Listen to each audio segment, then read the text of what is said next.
ஆண்டவரும் இரட்சகருமான இயேசு கிறிஸ்துவின் ஈடு இணையற்ற நாமத்தில் அன்றன்றுள்ளப்பம் வாசகர்களுக்கு எங்கள் அன்பின் வாழ்த்துக்கள். 2025 ஆண்டு மே மாதம் 30 வெள்ளிக்கிழமைக்குரிய தின தியானம். இன்றைய தலைப்பு விசுவாசிக்க வேண்டும். எபிரேயர் 11:6 சொல்லுகிறது, விசுவாசம் இல்லாமல் தேவனுக்கு பிரியமாய் இருப்பது கூடாத காரியம். ஏனென்றால் தேவனிடத்தில் சேருகிறவன் அவர் உண்டென்றும் அவர் தம்மை தேடுகிறவர்களுக்கு பலன் அளிக்கிறவர் என்றும் விசுவாசிக்க வேண்டும். விசுவாசம் இல்லாத ஜெபத்தினால் எந்த பிரயோஜனமும் இல்லை. ஜெபம் செய்யும்போது கர்த்தர் இந்த ஜெபத்தை கேட்கிறார், ஜெபத்திற்கு பதிலளிக்கிறார் என்று திட்டமும் தெளிவுமாய் நாம் விசுவாசிக்க வேண்டும். அப்பொழுதுதான் நம்முடைய ஜெபம் வல்லமை உள்ளதாய் மிகுந்த பலனை கொண்டு வரும். ஒரு முறை ஒரு சிறுவன் நோயினால் தாக்கப்பட்டு ஆஸ்பத்திரியில் அனுமதிக்கப்பட்டிருந்தான். அவனுடைய நோய் மிகவும் கடுமையாய் மாறினதினாலே மரணத்தோடு போராடி கொண்டிருந்தான். ஒரு நாள் அவனுக்கு சிகிச்சை அளித்த மருத்துவரை பார்த்து, ஐயா, நீங்கள் கிறிஸ்தவர் தானே, எனக்காக ஜெபிப்பீர்களா என்று கேட்டான். அதற்கு அந்த மருத்துவர், தம்பி, உனக்காக ஜெபிக்க நான் ஒரு ஊழியரை வர சொல்லட்டுமா என்று திருப்பி கேட்டார். அந்த சிறுவன் அவர் வருவதற்குள், நான் மரித்து போனால் என்ன செய்வது, நீங்களே எனக்காக ஜெபியுங்கள் என்று திரும்பவும் வலியுறுத்தி கேட்டான். அந்த மருத்துவர் வேறு வழியில்லாமல் ஜெபம் பண்ண ஆரம்பித்தார். அவருக்கு ஜெபம் ஓடவில்லை.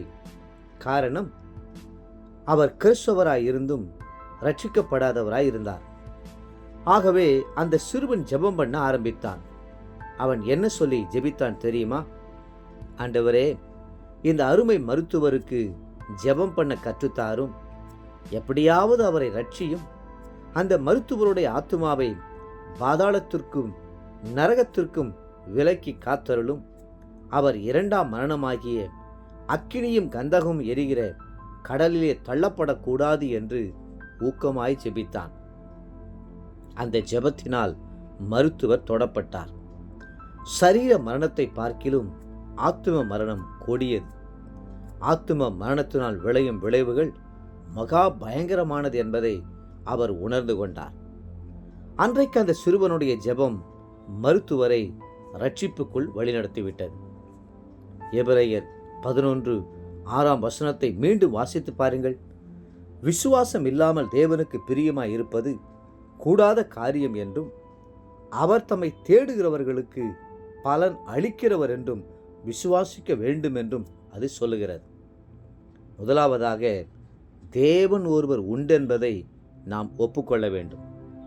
இரண்டாவதாக, தம்மை தேடுகிறவர்களுக்கு அவர் பலன் அளிக்கிறவர் என்று விசுவாசிக்க வேண்டும். தேவப்பிள்ளைகளே, வேதத்தை திரும்ப திரும்ப வாசிக்கும் போது அந்த விசுவாசம் நமக்குள் பொங்கி வருவதை நீங்கள் உணர்வீர்கள். விசுவாசம் கேள்வியினால் வரும் என்று வேதம் சொல்லுவது எத்தனை உண்மையானது. இன்றைய நினைவிற்கு மார்க் 11:24, நீங்கள் ஜெபம் பண்ணும்போது எவைகளை கேட்டுக்கொள்வீர்களோ அவைகளை பெற்றுக்கொள்வோம் என்று விசுவாசியுங்கள், அப்பொழுது அவைகள் உங்களுக்கு உண்டாகும் என்று சொல்லுகிறேன்.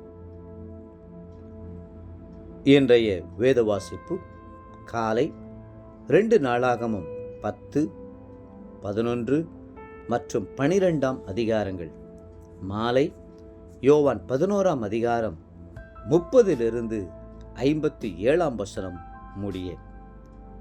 அன்புக்குரிய அன்றன்றுள்ளப்பம் வாசகர்களே, மீண்டும் உங்களை வாழ்த்துகிறோம். விசுவாசத்தோடு ஜெபம் பண்ணுங்கள். கர்த்தர் உங்கள் ஜெபத்தை கேட்டு உங்களுக்கு பதிலளிப்பார். கர்த்தர் தாமே உங்களை ஆசீர்வதித்து மென்மேலும் உயர்த்துவாராக. ஆமென்.